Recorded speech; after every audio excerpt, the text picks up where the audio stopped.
This video was sponsored by The Great Courses Plus. Go to thegreatcoursesplus.com today to start your free trial. Millennia before the War of the Five Kings and the Game of Thrones TV series began, the Seven Kingdoms were just that, 7 independent kingdoms ruled by their own royal families, and it had been this way for thousands of years. However, 3 centuries before the story told in Game of Thrones, an event occurred that would shift the balance of power completely. Aegon's attack on Westeros was one of the decisive moments in the history of the continent, and it culminated at the battles of the Last Storm and the Field of Fire. Welcome to our series on the world of Ice and Fire and the Game of Thrones. The mighty Valyrian freehold dominated vast areas of southern and western Essos by 300 BC from its capital of Old Valyria, winning wars against Old Gis and the Rhoynar during their expansion. The ruling caste of this realm were the Dragon Lords, 40 powerful noble families with the ability to raise and ride dragons. One of these noble families, Targaryen, was far from the most powerful, but its head, Einar, had a daughter called Daenys the Dreamer, who predicted the catastrophe which would end Valyria. Heeding her warning, in 126 BC he sold his lands and moved his entire family and court to a backwater location, the western colony of Dragonstone in the Narrow Sea. The prophesied catastrophe, later called the Doom of Valyria, would occur in 114 BC, and the empire would end in fire and ash. The Targaryens, with their dragons and their allies, houses Velaryon and Celtigar, now controlled the crucial trade routes from Westeros to Essos. Despite this, the Dragon Lords of Dragonstone took little interest in Westeros for the next 100 years. This would all change with the birth of Aegon, who was born in 27 BC and had 2 sisters, the older Visenya and the younger Rhaenys. It was Valyrian custom to marry brother to sister, so Aegon married both. In their youth, the siblings began to occasionally visit Westeros on their dragons as guests of several local lords.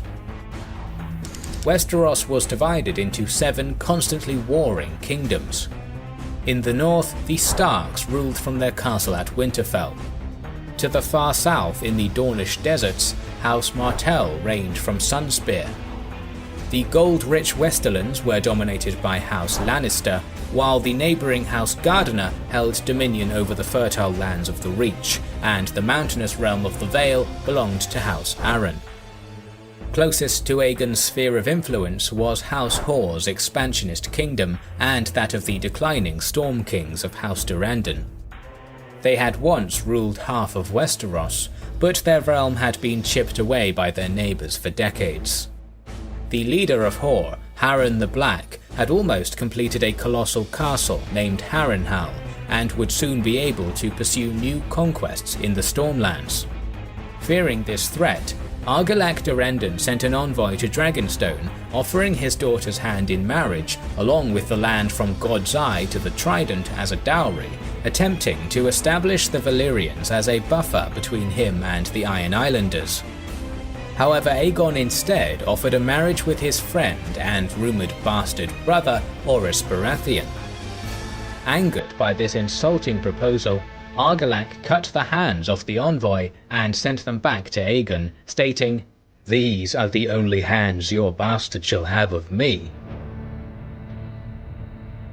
In response, Aegon summoned his friends, allies and bannermen to Dragonstone. The Velaryons and Celtigars answered their lord's call dutifully. They were joined by the Emmons and Masseys, who despite being sworn to the Durrandons, had closer ties to the Dragon Lords. After 7 days of council, a cloud of ravens burst from Dragonstone to all corners of the 7 kingdoms, carrying one message. From this day forth, there would be but one king in Westeros. Those who bent the knee would keep their lands and titles, those who resisted would be humbled and destroyed. In 2 BC, Aegon set sail from Dragonstone with his sisters, 3 dragons and a few hundred to a few thousand retainers. This was the force which landed at the mouth of Blackwater Rush and proceeded to encamp on the largest of 3 hills in the area, starting construction of the Aegon fort. The Targaryen would-be king quickly constructed a makeshift palisade and dispatched Rhaenys and Visenya on their dragons, Meraxes and Vhagar, to secure nearby castles. Rhaenys captured Rosby without a fight, and Visenya was attacked briefly until she showed Vhagar's power and the defenders surrendered. Nearby houses Darklyn and Mooton saw the threat and marched south with 3,000 men to attack Aegon's beachhead. The Dragon Lord placed Orys in command of his ground forces, while he descended on the enemy from above on his own dragon, the monstrous Balerion the Black Dread. Both enemy commanders were killed, and their castles bent the knee. After subduing a dozen castles, Aegon summoned their lords. As they had bent the knee, he raised them up and confirmed their lands and titles, while to his oldest supporters he granted council positions. Daemon Velaryon was made Master of Ships, Tristan Massey Master of Laws, and Crispian Celtigar Master of Coin. Above all others, he placed Orys Baratheon, his greatest confidant, as the first hand of the king. After this, Aegon's knights unfurled a great 3-headed red dragon banner breathing fire on a black field. The lords gathered now truly knew Aegon was one of them and a worthy High King. Queen Visenya then placed a Valyrian steel crown on his head, while Queen Rhaenys hailed him as Aegon, first of his name, King of all Westeros and Shield of his people. While those in attendance hailed their new ruler, the 7 kings of Westeros were preparing for the war that was soon to come. Within days of the coronation, Aegon's armies marched once again in 3 directions. The Targaryen fleet left for Gulltown and the Vale, accompanied by Visenya. The king thrust northwest towards Harrenhal, while the majority of his forces, commanded by Orys Baratheon, crossed the Blackwater Rush, accompanied by Rhaenys. Their vanguard was ambushed as they crossed the Wendwater River, and they lost 1,000 men before Rhaenys burned the attackers' forest hiding place to the ground. Meanwhile in the north, Aegon and Balerion obliterated King Harren and his entire family by bypassing the walls of the fortress and melting its stone towers. This, and the news that Rhaenys and Meraxes accompanied the Targaryen force invading the Stormlands, worried Argilac, and he began to gather his main force at Storm's End.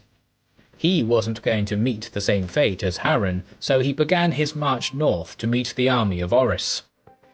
The airborne Rhaenys witnessed Argilac's departure and the composition of his army, reporting the details back to the Hand of the King.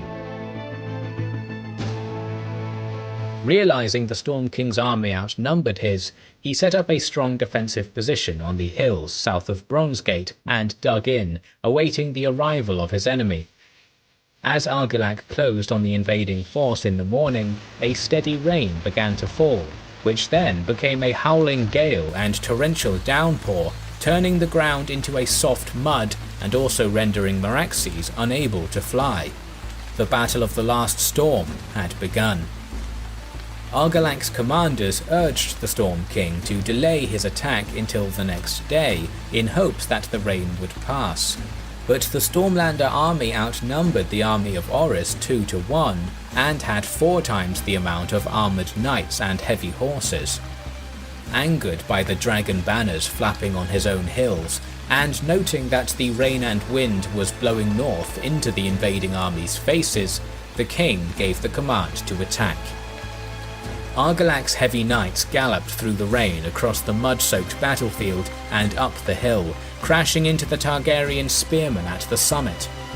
However, the uphill charge, in addition to the sticky mud, bogged down the knights' warhorses, and the charge lost its coordinated momentum and cohesion. Giving the order for the knights to pull back to the bottom of the hill, The Storm King led his knights twice more in charges up the hill, attempting to break through the enemy centre, but the assaults became less effective with each attempt as the ground was ploughed up by the previous charges. Finally, the battered and broken knight formations were called back to regroup, the Targaryen pikemen only having suffered light casualties.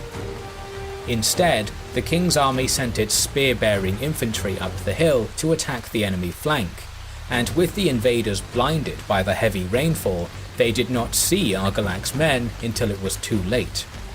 Orys's archers attempted to shower them with a rain of arrows, but the weather had made their bows useless.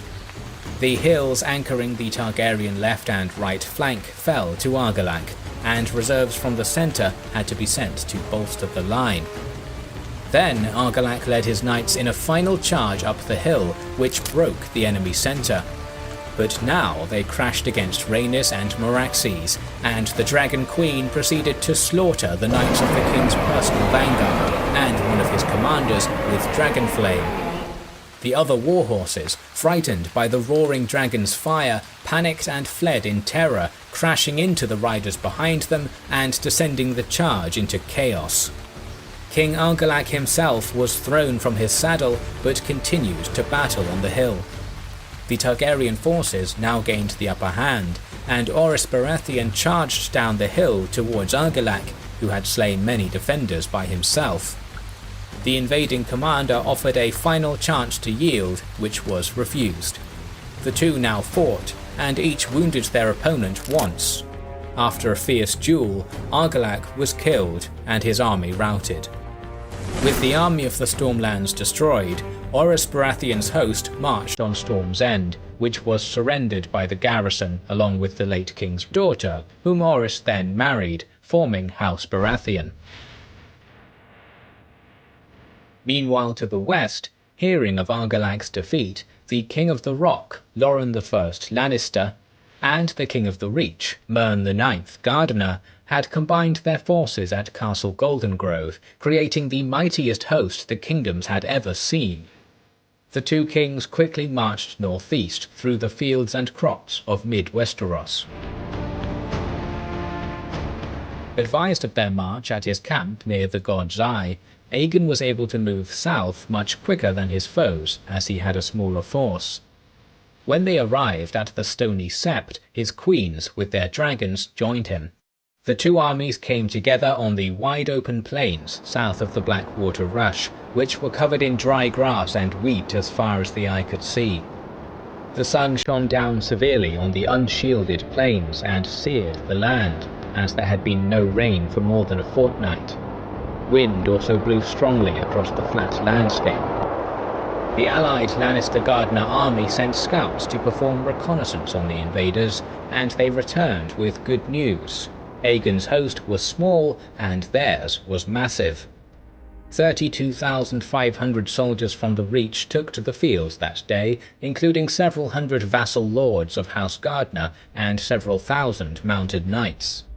22,500 Lannister levies also accompanied them, again with several hundred lords of the Westerlands and several thousand mounted knights. As King Mern had brought more men to the field than King Loren, he demanded the honour of commanding the centre for his house. His son Edmund and himself commanded this armoured wedge of knights, while Lord Oakheart led the left and the King of the Rock commanded the right. In total, this army consisted of around 55,000 troops. Opposite them, Aegon formed up his own army in a crescent facing towards the enemy line. His front ranks consisted of spears and pikemen, with archers and crossbowmen behind them, while light cavalry manned both flanks. Most of the soldiers under Aegon's banner were untested, and consisted of the levies of the recently allied River Lords, whose loyalty to the Targaryen cause was far from certain. Outnumbered 5 to 1, the Targaryen host probably numbered around 11,000 soldiers, and was commanded by Jon Mooton, Lord of Maidenpool, while the Targaryen royals circled overhead on their 3 dragons. The two kings sounded their trumpets and began marching forward under a sea of banners. King Mern led a heavy cavalry charge against the enemy centre on his golden stallion. While the Targaryen archers and crossbowmen dealt some damage to the charging knights, it was not enough. The first line of spearmen was swept aside, and a bloody battle began. The conflict seemed like it would be a massacre in favour of the allied army, but then a great roar was heard, and the three dragons began to descend from the skies. Rhaenys set fires in front of the allied army, the wind blowing the produced acrid smoke towards it, and blinding them and their mounts, who also began to panic. Visenya on Vhagar used Dragonflame to cut off any possible withdrawal, while Aegon flew over the massive host and continuously bathed it in flame. The remainder of the Targaryen ground force, who were safely upwind of the conflagration, waited with bow and spear, ready to make short work of the burned and burning men periodically emerging from the inferno.